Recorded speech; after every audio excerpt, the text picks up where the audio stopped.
देश में जारी किसान आंदोलन में खालिस्तान कनेक्शन की खबरें भी सामने आ रही हैं। महाराष्ट्र की साइबर सेल ने खुलासा किया है कि पिछले 15 दिनों में खालिस्तान से जुड़े 12,800 पोस्ट किए गए हैं, जिसमें भिंडरावाले से जुड़े 6,000 से ज्यादा पोस्ट शामिल हैं।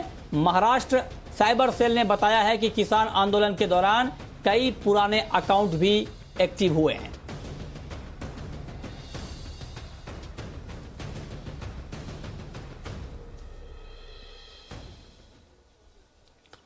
आगे बढ़ते हैं, रुक करते हैं अगली खबर का। ब्रिटेन के बाद अब अमेरिका भी फाइजर बायोटेक कोरोना वैक्सीन के टीके को मंजूरी दे सकता है।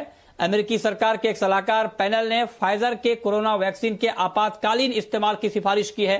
इमरजेंसी मंजूरी के पक्ष में 17 जबकि इसके विरोध में 4 वोट पड़े हैं। इस सिफारिश के बाद माना जा रहा है कि अमेरिका में फाइजर वैक्सीन को कुछ दिनों के अंदर इस्तेमाल की इजाजत मिल जाएगी।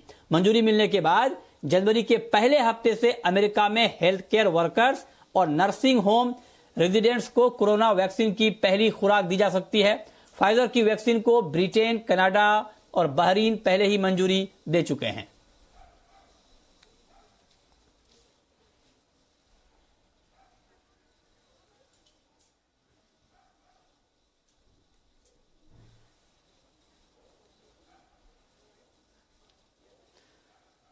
आगे बढ़ते हैं, अब रुक करते हैं एक और अहम खबर की। खबर यह है कि कोरोना के खिलाफ लड़ाई में एसएल ग्रुप महाराष्ट्र सरकार के साथ कंधे से कंधा मिलाकर चल रही है।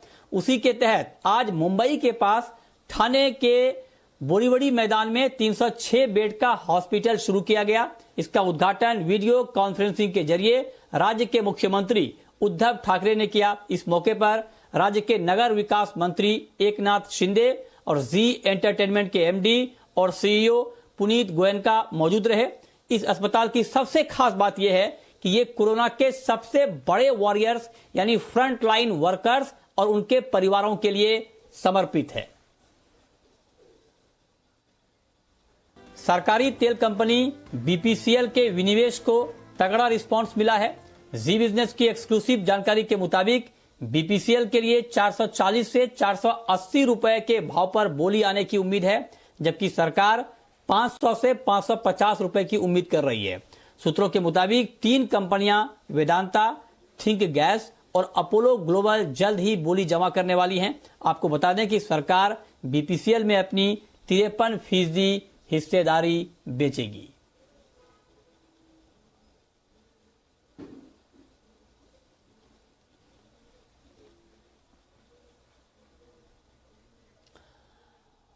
और आरबीआई ने यस बैंक के रिकंस्ट्रक्शन प्लान में बैंक का 8,400 करोड़ रुपए के AT1 बॉन्ड को राइट ऑफ किया था। इससे छोटे निवेशकों को काफी नुकसान हुआ है।